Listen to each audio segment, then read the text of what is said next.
جہاں تک وفاق کا تعلق ہے، وفاق کو کئی بار اپروچ کیا گیا،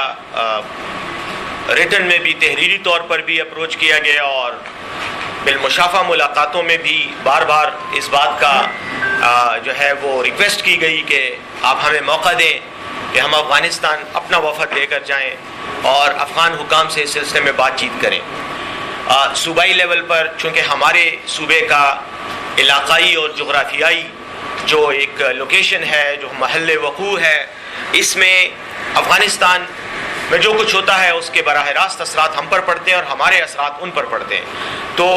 ہماری یہ خواہش تھی اور یہ خواہش آج بھی ہے کہ ہم افغانستان جائیں اور ان کے ساتھ براہ راست بات کریں، اور جو ہمارے اپنے ایٹ لیسٹ سرحدی ایشوز ہیں، قبائلی ایشوز ہیں، عوامی ایشوز ہیں،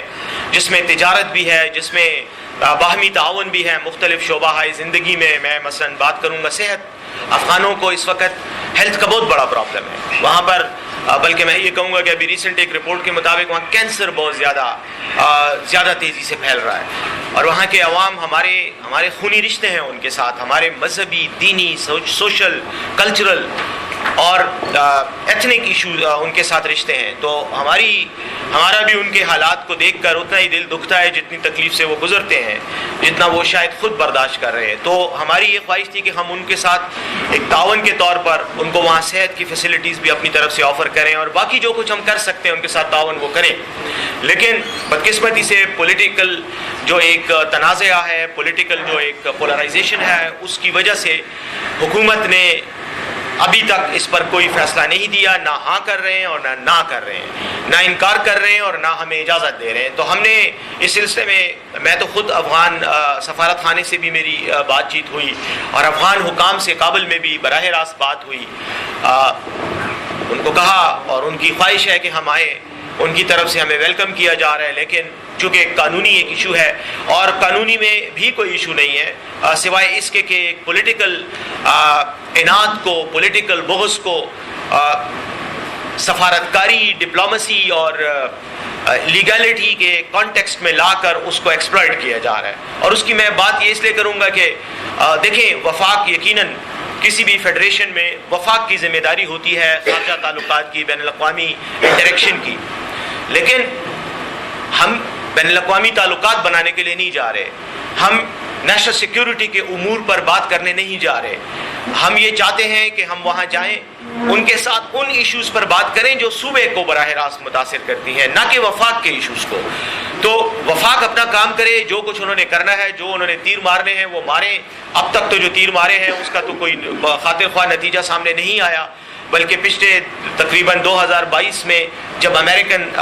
2021 میں جب امریکن افواج کا انخلاء ہوا افغانستان سے، تو جتنی تیزی کے ساتھ اور جتنی افیکٹو انداز میں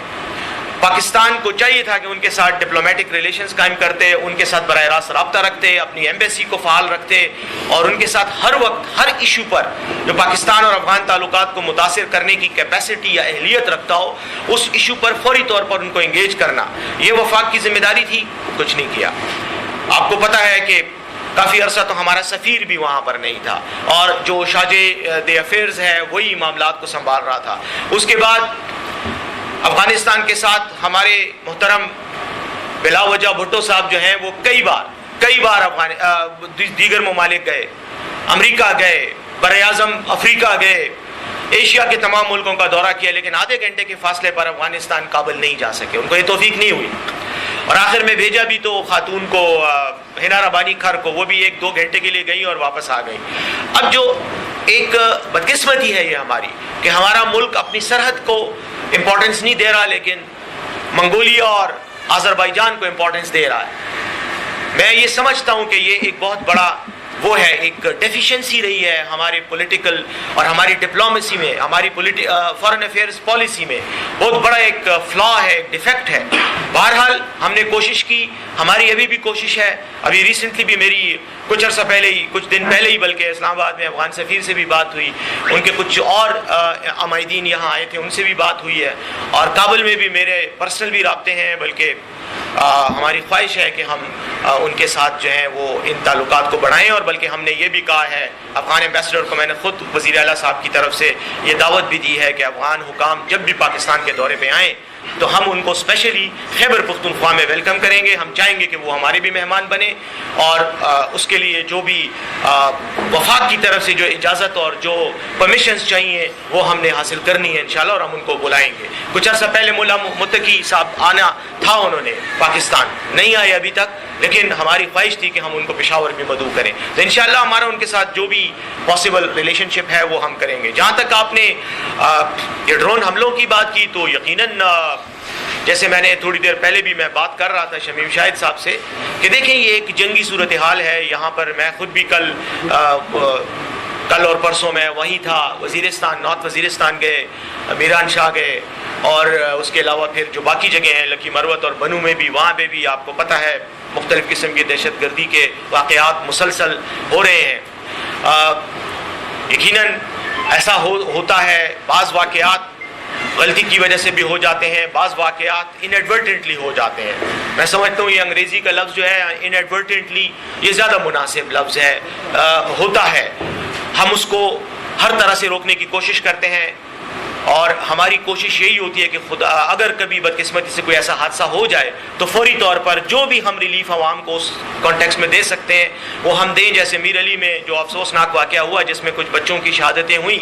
تو ان کو فوری طور پر کمپنسیٹ بھی کیا گیا, ان کے مطالبات بھی جو بھی ان جرگے کی طرف سے مطالبات تھے وہ حکومت نے مان بھی لیے, اور ان کو ہم نے ریلیف دیا ہے, اور اسی لیے وہ جو مظاہرہ تھا یا احتجاج تھا وہ ختم ہو گیا. تو یہی کوشش ہے. میں یہ سمجھتا ہوں کہ تمام جو سرکاری ادارے ہیں, حکومتی ادارے ہیں, ان کی کوشش یہی ہے کہ دہشت گردوں کا مقابلہ کیا جائے, لیکن اس طرح کے جو کولیٹرل ڈیمیج کے کیسز ہیں ان کو ریڈیوس رکھا جائے, ان کو حتی الوسع کوشش کی جائے کہ وہ کم سے کم ہو. ہمیں عوام سے پورا تعاون مل رہا ہے, اس میں کوئی شک نہیں ہے, کیونکہ یہ جنگ نہ تو حکومت کی جنگ ہے, نہ صرف پاکستانی فوج کی یا پولیس کی جنگ ہے, یہ پورے ہم سب پاکستانیوں کی اور عوام کی جنگ ہے. اس لیے اس جنگ میں مجھے یقین ہے کہ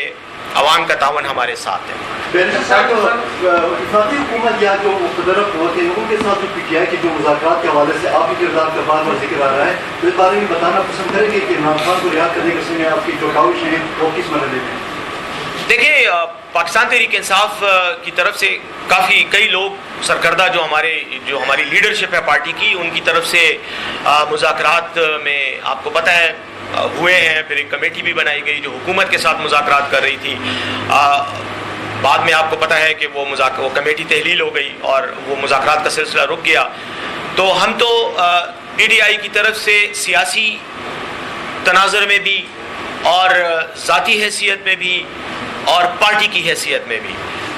یہ مذاکرات کرنے کی کوشش کی جا رہی ہے. اور دوسری طرف عمران خان صاحب کو رہا کرنے کے لیے جو قانونی اور آئینی اقدامات ہیں, عدالتی جو طریقہ کار ہے, اس کو بھی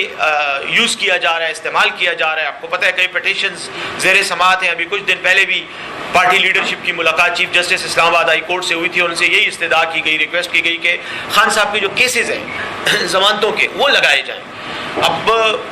اگر عدالت عمران خان کی قید کو اور پاکستان کے اس تمام سیاسی منظرنامے کو جو کہ تحریک انصاف کو دیوار سے لگانے کی کوششوں کے نتیجے میں سامنے آیا ہے, اس میں اگر حکومت یہ سمجھتی ہے یا ہماری عدالتیں یہ سمجھتی ہیں کہ یہ کوئی بڑا مسئلہ نہیں ہے تو فبیہا ان کی مرضی. لیکن ہم یہ سمجھتے ہیں کہ اس وقت پاکستان کا سب سے بڑا مسئلہ انٹرنل پولیٹیکل سٹیبلٹی ہے, اور انٹرنل پولیٹیکل سٹیبلٹی اگر نہیں ہوگی تو نہ آپ کی اکنامک سٹیبلٹی ہو سکتی ہے, اور نہ ہی آپ اپنے نیشنل سیکیورٹی, قومی سلامتی کے حوالے سے جو آپ کی پالیسیز ہیں ان کو آپ بہتر انداز میں ان پر عمل پیرا ہو سکتے ہیں. آپ کو پولیٹیکل سٹیبلٹی لانی ہوگی, اور پولیٹیکل سٹیبلٹی لانے کے لیے اس کے علاوہ اور کوئی راستہ نہیں ہے کہ عمران خان صاحب کے خلاف اور پی ٹی آئی کے دیگر رہنماؤں کے خلاف جو سیاسی بنیادوں پر بے بنیاد اور لغو قسم کے مقدمات بنائے گئے ہیں, ان کا عدالتی فیصلہ ہو, جو عدالتوں میں ان کا فیصلہ ہو, جلد سے جلد فیصلہ ہو, اور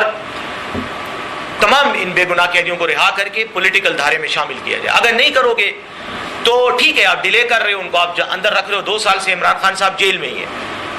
انہوں نے نہ آپ سے معافی کی درخواست مانگی ہے دی ہے آپ کو, نہ انہوں نے ہاتھ جوڑے ہیں, نہ انہوں نے کوئی اور ریلیف مانگا ہے. وہ جن حالات میں ہیں انہی حالات میں وہ رہ رہے ہیں, اور وہ بار بار اسی بات کا اعادہ کر رہے ہیں کہ میں اس طرح کی سختیاں برداشت کرنے کے لیے تیار ہوں. تو بہتر ہے کہ اس مسئلے کو ختم کیا جائے. اس میں قوم کا بھی فائدہ ہے, ریاست کا بھی فائدہ ہے, اور ان لوگوں کا بھی فائدہ ہے جو یہ سمجھتے ہیں, اگر ان میں عقل ہو سمجھ اور فہم اور فراست ہو تو ان کو پتہ چلنا چاہیے کہ خان صاحب کو جیل میں رکھنے سے آپ کی حکومت بھی اسی طرح شیکی رہے گی اور آپ بھی وہ کچھ نہیں کر سکو گے جو آپ کرنا چاہتے ہیں.